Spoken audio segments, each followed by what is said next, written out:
ఇంత మహిమలో ఇంత దేవుని సన్నిధిని అనుభవిస్తూ అలాంటి కార్యాలు ఎలాగ చేయగలుగుతున్నారు? ఇప్పుడిప్పుడు రక్షించబడిన వారు ఎన్ని మేలు పొందుకుంటున్నారు, ఎంతగా దీవించబడుతున్నారు. కానీ ఇన్ని సంవత్సరాలైంది.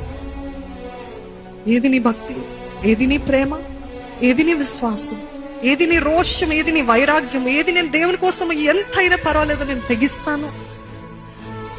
శరీరాశ, నేత్రాశ, జీవపు డమ్మం, ప్రాణాన్ని కాపాడుకోవాలనుకున్న వారంట పోగొట్టుకుంటారు. ఎవరైతే పోగొట్టుకుంటారని తెగిస్తారో వారికి నిత్య జీవం, సమృద్ధి అయిన జీవం. ఈరోజు మనుషులు మిమ్మల్ని కూడా అంటున్నారేమో, ఎందుకు పట్టుకున్నావు దేవుణ్ణి, ఎందుకు అని మాటలు వస్తున్నాయేమో. కానీ ఏదేమైనా నా దేవుడిని విడిచిపెట్టను అని నిజంగా విరిగి నలిగిన హృదయం అయినట్లయితే దేవుడు ఎంతకైనా మిమ్మల్ని ఘనపరుస్తారు.